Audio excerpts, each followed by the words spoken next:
Well, good morning. Good morning. It's great to see everyone again, particularly the young people that have joined us, from Argentina.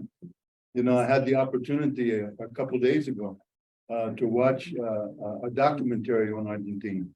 And so I want you to understand that you as young sisters and brothers in this movement, that we also look at the intersectionness between what's happening at the local level and what's happening at the global level.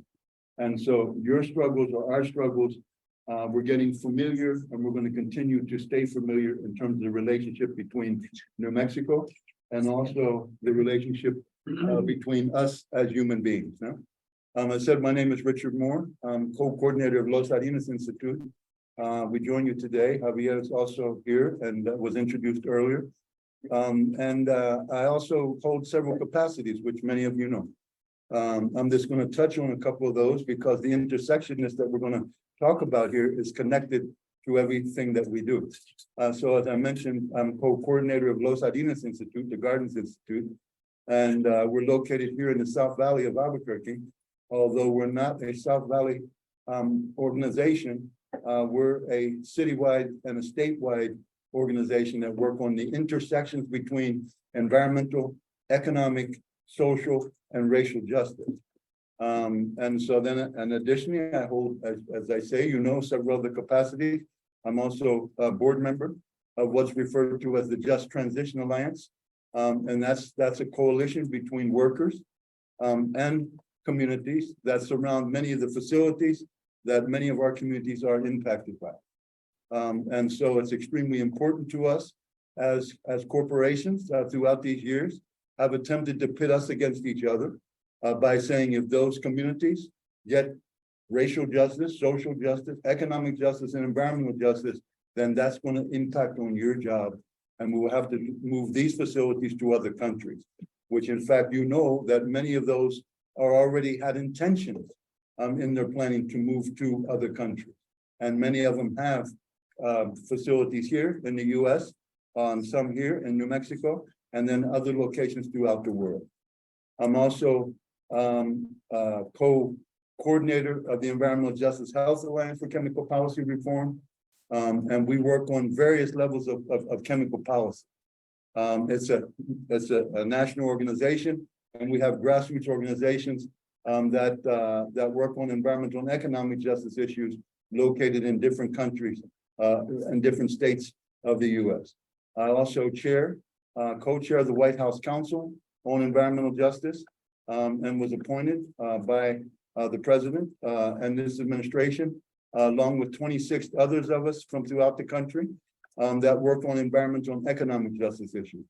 And I also chair under an executive order that we helped to formulate with the mayor of the city of Albuquerque around the issue of Justice 40 and the resources. 40% of the benefits of any federal agencies, 40% of the benefits are to come back in to those communities that are most highly impacted. And you all know which of those communities would be. If it was in your country, you would know that. And here in this city and in this state, we're very clear of what those communities are and who those representatives some of those communities are.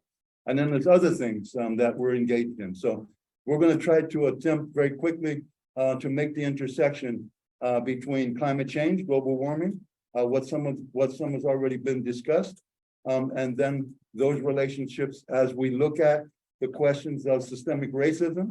And as we should keep in mind as we continue this discussion, and you do over the next couple of days, and probably for the rest of your lives, then based upon that, that environmental racism, systemic racism is the issue, is part of that challenge that we face in this country, the dismantling of systemic racism, and then environmental racism is the intentional targeting of communities of color and other working class communities for anything and everything that no one wants in their communities. And I'm going to touch on some of those very, very clearly. So environmental justice is the goal. Systemic racism, environmental racism is part of the issues that we are impacted on a constant basis. So I'm going to try to keep this very, very short, but I just want to thank those that are convening this gathering and how important and significant we hope it is to you because very clearly it is to us. As you know, as we met the last time, I mentioned that I was going to Phoenix, Arizona for the White House Council on Environmental Justice. And our sisters and brothers that make up the council, you all were talked about a lot in that convening. And I want to share that with you because we talked about your visit. We talked about the intentionality of relationships of working local and thinking global and those intersections. So that's what brings us to our campus. This is our campus for those that have to be reminded, and sometimes the regions here have to be reminded that the University of New Mexico is our campus. As long as our resources are going to the funding of the University of New Mexico and our workers are helping to facilitate the day-to-day life of what students and others are engaged in here, the University of New Mexico belongs to us.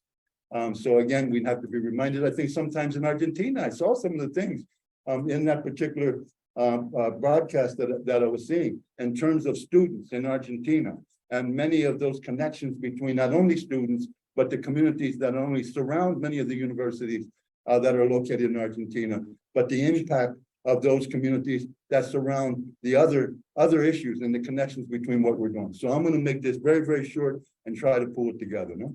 One, I just want to kind of give a very quick example. And when we talk about intersections and intersectionality between where we work, where we live, where we play, where we pray, and where we go to school.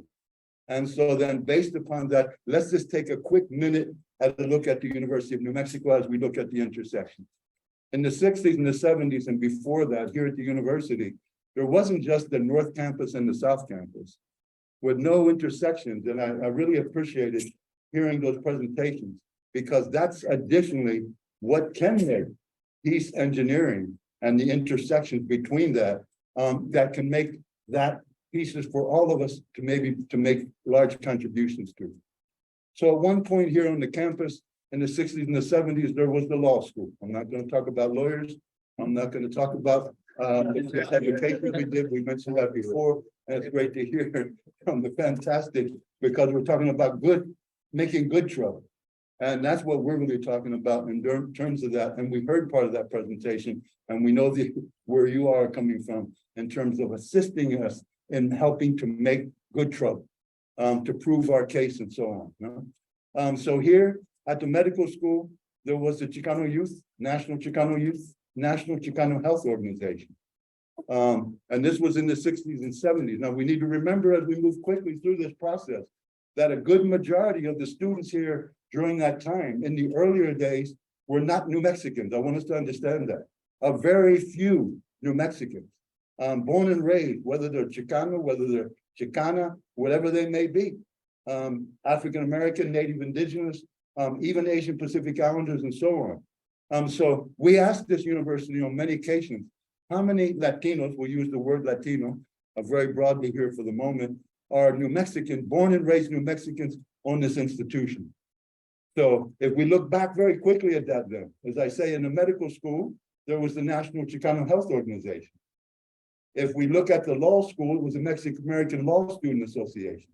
If we look at the business school, then there was another organization, a youth organization.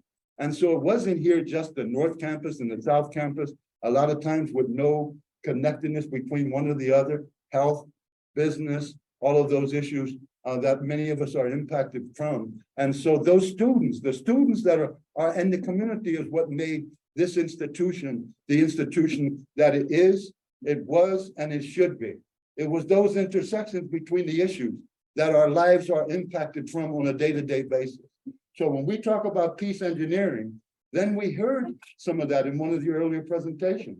We talked about the need for the health institution, or the health school here, and the legal school here, the law school here, and so on, for those connectedness, because if we're going to talk about peace and we're going to talk about engineering, then we've got to have all of those pieces pulled together and not one separated from the other, in many cases with no communications or whatever.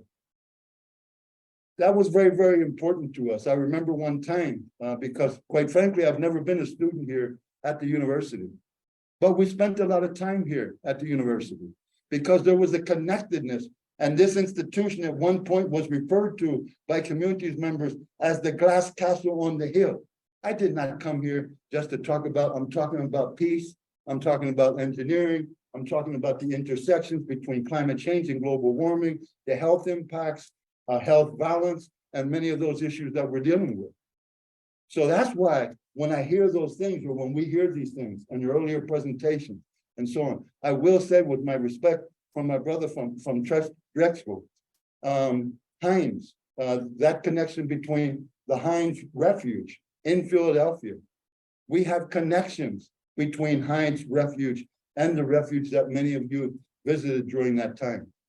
Those are the kind of intersections and connections, and we talked about when your visit was, that we're holding the only environmental and economic justice strategic plan and any park or refuge in this country today. And you had a chance to experience some of that. We also work very closely with some of the faculty at Drexel University, from our people from Delaware and some of the others and some of the joint projects that we're doing. So we could go on and on and on with those pieces. But I will say that at the end of the day, for us, is really about, we cannot just from one side talk about climate change and global warming without talking about environmental and economic justice. You can't have economic justice without environmental justice, and you can't have environmental justice without economic justice. And that's what these issues, the intersection, pulls together. If you talk to farmers right now, a farmer doesn't have to be told what a global impact is in terms of climate change or global warming, because the farmers are living those experiences every day of our lives. Those that have are putting food on our tables on a constant basis, those farm workers from southern New Mexico, those chili workers, those sisters and brothers that have been poisoned by corporations and knowing, in fact, that they were poisoned. We shared with you at the end of the day, we shared with you that in the community of Mountain View, that we were drinking contaminated water for over 25 years and bathing in that water. And the city knew it, the county knew it, the state knew it, and the federal government knew it. But we were perceived as expendable people, just like a piece of equipment. When it's outdated or whatever, you throw it in the trash can, throw it in the dumpster, and take it to the landfill. And what about the impact of those landfills that surround many of our communities? What about 1945, when the atomic bomb in southern New Mexico, at the Trinity site in southern New Mexico? What about the knowledge when we talk about these issues? Do we think, or are we expected to believe at the end of the day that some folks didn't know about the health consequences of our people that were surrounding that facility, that particular site? That since 1945, 3 generations of cancer over and over again, and we're still struggling this many years later to get health care for the people that were impacted by the bomb that was dropped in 1945? Didn't we know, in fact, the international crisis that would get created on our sisters and brothers in Asia and other places throughout this world? Did anybody care as they cared to us about us when we were drinking contaminated water and bathing in contaminated water?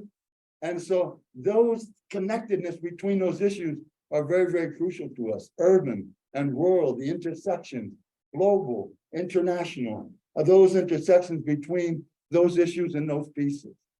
So that's what, for us, is what brings us to want to continue to engage with you all. We want to continue to engage with the faculty here from the engineering department. We want to continue to be able to interact with those students that will be coming into engineering, just like the law school and some of the other pieces that we're talking about. So I say to you, not preaching and you know that we asked 3 times at least, and we're just going to give you a moment to think, because it was 3 things that we asked you to never forget. And when I finish these last few words, I'm going to ask you what those 3 things were that we asked in our interaction between each other, what those 3 things were that elders, remember before the assassination of Dr. King, the National Poor People's Mobilization that took place when you go to Washington. Remember, when you go to the Lincoln Monument, and when you see that Lincoln Monument, we want you to keep in mind the thousands upon thousands of us that had tents and built little shanties around the Lincoln Monument. And in those days, that was before the assassination of Dr. King. Because after the assassination of Dr. King is when the Poor People's Campaign and mobilization from the many of us through all this country, the mobilization to Washington, D.C. So what is the intersectedness between environmental economic justice, the intersection between climate change and global warming, the intersections between, wouldn't it be at the end of the day, the best of the best worlds? Because if we live downhill in my neighborhood from Sandia National Labs, from the airport, I'm not going to go through some of those issues, we talked about it. Because we live downhill. Remember, we live downhill from Sandia National Labs, from Kirtland Air Force Base, and the Albuquerque Airport. So when you landed, then you landed over our homes. So I'm saying that to you because we're holding Sandia National Labs and Los Alamos National Labs. Now we're going to talk about, and we're going to continue to talk about peace engineering and justice and inclusion and all these kind of things. Wouldn't it be, we got some great employees at Sandia and Los Alamos, wouldn't it be to the benefit for us to be talking about peace? But why can't we talk about peace? You remember 3 Mile Island? I had family in Middletown, Pennsylvania. 3 Mile Island. In I think it was 1974, when they had leakages at the nuclear plant in Middletown, Pennsylvania, and Harrisburg, Pennsylvania. I happened to be traveling, as I was sharing with Xavier on the way up here, internationally during that time. And so I was called in because I have family in Harrisburg, Middletown, and Stilton, Pennsylvania, many of the that know and familiar with the surrounding that area, because we were being evacuated. But do we know, if I'm correct in terms of that history, that was either 1974 and 1975, that many of those folks that surrounded that facility still today have not received proper medical attention? I was born in 1946. I just made reference to 1945 and said that many of those folks in that rural community did not receive and are still not today receiving medical attention. There needs to be some responsibility held here. And that responsibility in this particular case will be held by the US government. You also know, we had some fires.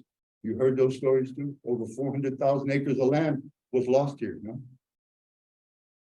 That was a prescribed fire. The fire was started by the US Forest Service.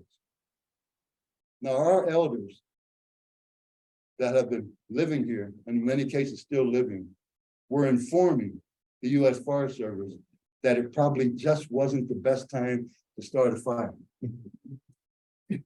But data and research and all these things that we're talking about. Over the last couple of days, it's been a little windy. It's just been a little windy. You ain't seen no wind yet. I mean, not in New Mexico wind. When windy season really strikes us and hits us at 40, 50, 60, 70 mile an hour winds. And when those fires were started in northern New Mexico, we can guarantee you that our folk from generation upon generation informed the US Forest Service and US government that this wasn't the best time to start a fire. Do we know the economic loss that our people, the cultural loss, the historical loss, the economic loss, the environmental loss, the health loss, all of those other pieces that go along, the impacts that still for hundreds and hundreds of years are going to take place? There was demonstrations on this campus. I think those demonstrations might have been in 1960, in the 1960s and 1970. Talking about some of that. Now, I'm not coming here to badmouth anybody today, but I will say that I did say to you, or we said to you, that now we have what's referred to as community of impact. No? So we called on the Bernalillo County Air Quality Board to say that we want to have a hearing, because not only in the South Valley or Mountain View where you were visiting, the North Valley, up on the mountains, and so on the side of the mountain, and those different places, the cumulative impact of our water contamination, our air contamination, and our soil and our ground contamination. Bernalillo County Air Quality Board deals specifically with air quality. Well, let me just say it this way. In some cases, the Air Quality Board is supposed to be dealing with the air quality in our city in Bernalillo County. We've got some good members on that air quality board. Now, when we talk about peace, isn't there money to be made in war? I mean, all of these things that we're talking about and we're seeing on the news and what's taking place, not only in this country, but throughout the world. There's some in the comment was made that there's money to be made at war, on war. The making of nuclear bombs, weapons, the General Electric facility that also was located in our community. They had a part of actually some of that missile making and those kind of things and the chemicals that was used. So I just want us to, as we continue and again, we'd like to be able to visit, we'd like to have an exchange. Not just from students, or from many of you now that will be students, all of us for the rest of our lives. Anytime at the end of the day that we stop learning, it's over. So we would like to, again, to extend our invitation to come back. And we want to continue working here with the peace engineering. We want to bring the community together with these positive, progressive professors and faculty here on the campus of the University of New York in the engineering department. We want to be able, as we said, we did a survey one time in our community, and we asked our people, we said, what do you consider the primary environmental issues that's impacting our neighborhood? And what do you think they said? They said, we don't work on environmental issues. We're not very familiar with any environmental issues. But then we asked them the other question. What do you consider the top 3 social justice issues in your neighborhood or the impacts in your neighborhood? And what did they come up with? Water, air particulates from the sawmill. They named all what was perceived in many cases that we redefined environmentalism and conservationism in 1991 at the first People of Color Leadership Summit, where 1,000 of us came together. And we redefined environmentalism and conservationism as where we live, work, play, pray, and where we go to school. And many would say here in this country that we opened up the can of worms. Now I'm going to move to close these comments. But as I close, I want to remind myself of something as I'll remind you. In 1970, we were having a demonstration in the South Valley of Albuquerque because the smell from the sewage plant. In this country in 1970, there was no regulation in 1970 on sewage facilities. What we said before, and the last time we got together was that industry had requested a consultant or a consultant agency to come in and help them identify where to site facilities at. And they said, to no surprise to many of us, locate your facilities in undereducated community. We consider ourselves very educated, matter of fact. But they said, locate your facilities in undereducated communities. Locate your facilities in communities with less power. Isn't it really about power at the end of the day? Building power in a constructive way. But they said, if you remember, something else very interestingly in that report, in New Mexico, locate your facilities in primarily Catholic communities. I wonder who the majority of the population are Catholics in the state of New Mexico. Not that everyone else is, but who it is. So when some say sometimes it's about we're only locating facilities in your community because of zoning and permitting issues. Well, we're very clear about that, but we also know it's intentional. So in 1970, we were having a protest, protesting against the smell, the roaches, the rats, the birds that were coming into our community because of that facility. Right? The smell that our people had to live, couldn't have barbecues, in some cases picnics in their backyard Here, most of our cooling systems are operated off of swamp coolers. And so even the smell of what was going on the outside was coming into our homes and so on. And we contacted several national environmental groups. And we said, we got a situation here in our neighborhood. What was the other 1970? Two things happened in 1970 amongst many of the other things here. One, the Environmental Protection Agency was formed in 1970. And then the other one was the call for Earth Day, National Earth Day activity. And we contacted some of the groups and we asked them, we have a situation here. We want to be a part of the Earth Day activity. And what is the issue? The smell, this kind of thing. Well, they said that these are not environmental issues. So what we said to them was, because we used to sit like we're sitting here today and have discussions, and what we said, well, in those discussions, we said, why don't we go back and tell them that there's a tree in the middle of the sewage plant? And we noticed with binoculars that there was a nest in the tree. And we saw an owl. We saw an owl in that nest one day. So why, if we're talking about the animals and all of these others that go along and the human beings that we're related to, then why is our issues not perceived as environmental or conservation issues? So we sent a letter. I am going to close it because I know we're really behind time. But we sent a letter to the national, what was referred to as the top 10 environmental groups in this country.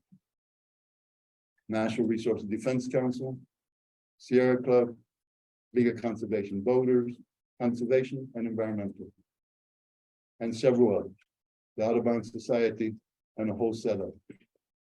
And we said, sisters and brothers, with all respect, you have been making decisions for us, not only in our communities in the state of New Mexico, but you have been making decisions for us at the national and the international level. And we're asking you to cease making decisions without the input of our people at the table. And you know, as well as we know, if you're not at the table, you're on the menu. So based upon that, we sent that letter to them. We sent a letter to the US EPA. We're still going to try to work on that visit that you all want to do, to the US Environmental Protection Agency, and said to them, in your closets, we know that you have files that prove to the fact that many of our communities are impacted in various ways from environmental injustice. And you chose to do nothing about it, and we're charging you with environmental racism. In the hands of our people, as we hold community tribunals and otherwise, that we are charging you, US Environmental Protection Agency, with environmental racism, and we're asking you to bring your leadership with our leadership in our communities to discuss these issues. Are you familiar with debt for nature land swaps? So that's why we say at the end of the day, we speak for ourselves. There are several things that came out of the first People of Color Summit that we're real clear about. And one of those is, we speak for ourselves, thank you. And so we do a pretty good job at it.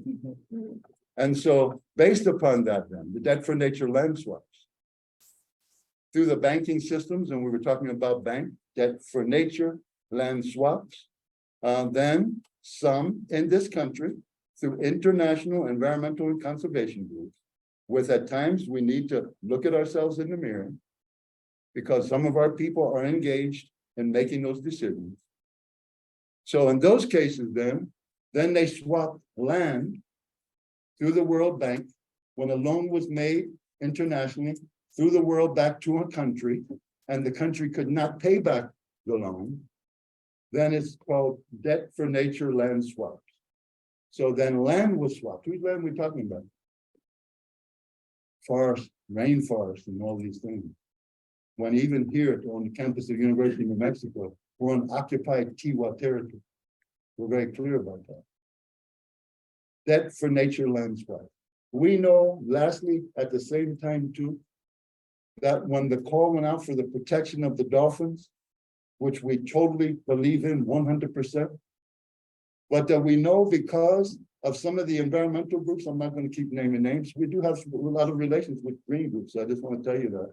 including Greenpeace, that was pushing forward the legislation I'm talking about right now. The fishing cooperatives of our people in Mexico. The fishing cooperatives, do we think that those fishing cooperatives, the livelihood, and that went along with all of that debt, dolphin-free nets, and decisions that were made that closed down our fishing cooperatives, our people's fishing cooperatives? Do we think our people were intentionally going out into those oceans and collecting and catching dolphins? So they did the whole thing, not everybody, because there is some, we know that, but not everybody at the end of the day. So when Greenpeace, we do have communications with Greenpeace, was pushing for dolphin-free nets, we said to them, did you consult with any of our leadership, women and men leadership, around the impact that this may have on the fishing cooperatives from an economic standpoint? Well, that's something we should have really thought about. You're right about that.